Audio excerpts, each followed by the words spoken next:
Hull is one of the UK's most famous seafaring cities, a booming port on the Humber estuary, overlooked by the towering Royal Infirmary.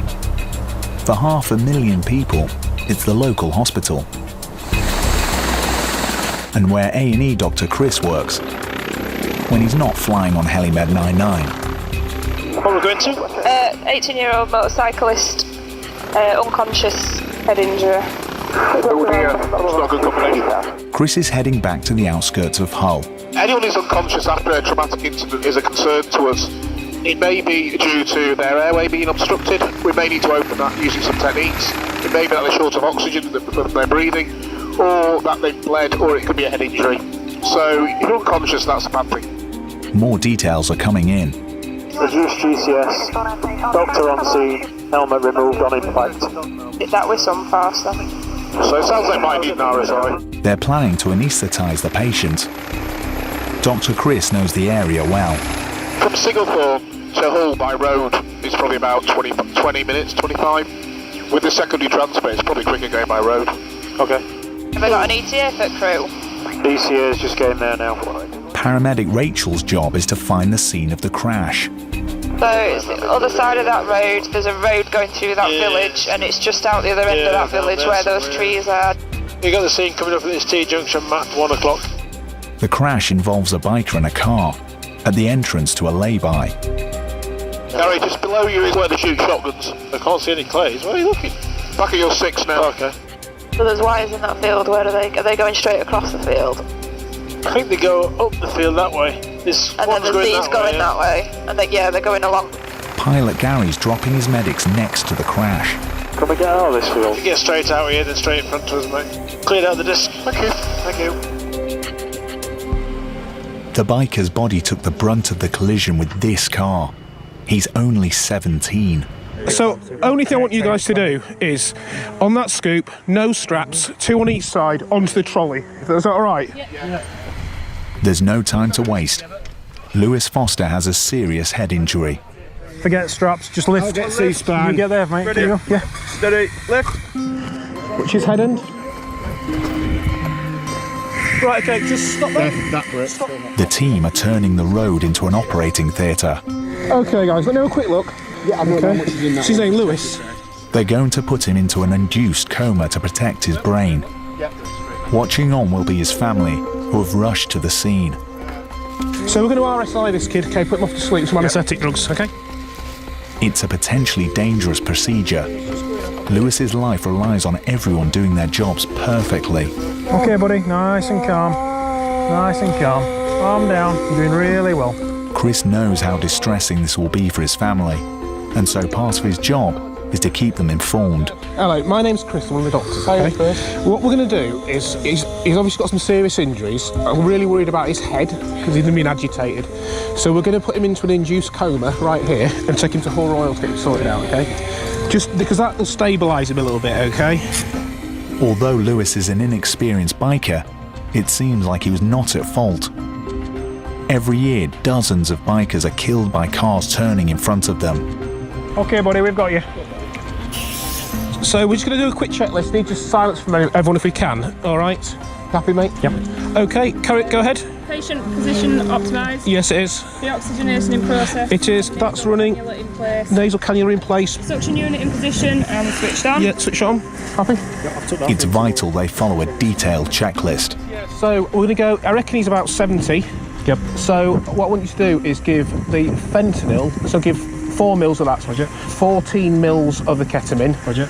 And then all of the rock. Okay. You happy with that? Yep. Okay, good. This procedure has been proven to save lives. So we're going to anaesthetise this lad. So plan A is going to be to intubate, plan B will be eye-gel, plan C will be basic airways, and plan D will be front and neck access. Anyone got any concerns? No. Okay, ready to start. Time now is 3 minutes past 3. First, Lewis will be sedated. Okay, mate, 60 seconds. So we're just going to gently bag him for this minute. That's your minute. Okay, scope, please. Then he'll be paralysed. I've got a grade 2 view, Bougie. Who's it? Tube on, please. I've got the boozer. I've got the tube. Tube's going down. We'll take it to 20, 22. Bougie out. Yeah. Numbers look good. Cuff up, please. Okay, let's just gently bag him. Now they're taking over Lewis's breathing. Yep. He's got bilateral air entry. Yep. All good. Okay, so we're happy the tube's in position. Yep. His chest does look a bit caved in, to be honest, but yeah. Paramedic Matt is trying to identify the rest of his injuries. Ribs feel pretty much intact, to be honest. But his chest is a bit caved in. Looks like it. But so this right side feels... Is he raised? He's not laid flat on the scope, to be fair. So. Okay, I've got the head. Do you want to get some head blocks for us, mate? Yeah. Right. Put rest of the ambulance service. Paul, can you come and get some straps on him? Then we're going to get him loaded in that ambulance, so we're going to go. This is any family's worst nightmare. Dr. Chris is doing his best to keep them calm. We've put him off to sleep with some anaesthetic drugs into a coma to protect his brain. I'm concerned that he might have some bleeding on his brain. I think he's got an injury to his chest as well. So we're going to get him into Hull Royal. I'm going to give him a shout and we'll get him handed over there, OK? Is there anything you want to ask me? When you say there could be an head injury, I mean, I think he's had his helmet on at the point of impact because it's My concern is with the way he was behaving, being quite agitated, groany and things. That might maybe a sign he's got some bleeding there. The only way we can find out for certain is by doing a scan, and then we'll know a lot more. But he's really, really poorly. Is he? Yeah. He's gonna have a scan straight away. Yeah, but we'll get him sorted out in Hull, OK? Every second now counts. At the moment, we've had to put him to sleep because he was quite unwell, potentially with a head injury. He's potentially also got chest injuries, so we're having to monitor him quite closely at the moment in case anything changes. He's going by land because we're not too far away from Hull Royal Infirmary, so the doctor and Matt, the paramedic, are going to travel in the back of the ambulance with the crew. I've got a 17-year-old male who was riding a motorcycle at approximately 2:15. He's had a collision at a junction with a car, high impact collision, thrown off. He's got a head injury, he was cerebrally agitated. He's got a right chest injury and sort of bilateral perineal and right wrist. Lewis's condition is stable so far, but he's fighting for his life. Initial GCS, eye opening of 2, verbal response of 2, motor response of 5, so that's 9. ETA is 10 minutes. Dr. Chris is focused on Lewis's brain bleed, but his patient has other life-threatening injuries. So at the minute we're just trying to make sure that we're controlling everything possible to reduce any further swelling on his brain. So we're making sure his oxygen levels are fine and just controlling his carbon dioxide as well, because we know that if you have a very high carbon dioxide, very low, that tends to make your brain swell or make your brain starve of oxygen. I'm also very concerned about his pelvis, because if you actually look at his groin, he's got bruising on the inside of both groins, which can be a sign of where he's collided with the fuel tank. He's also got quite a nasty looking wrist injury, but in the grand scheme of things that's really quite a minor thing. Lewis is in good hands. Matt is the air ambulance's most senior paramedic.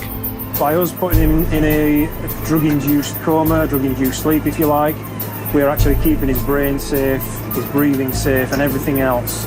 And we are monitoring it, we're controlling it to keep it as it should be if everything else was normal. At the moment, he's possibly got a brain injury because of the accident.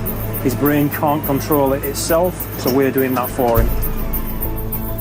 It's time for the trauma team at Hull Royal to take over the fight to save Lewis. He needs urgent surgery.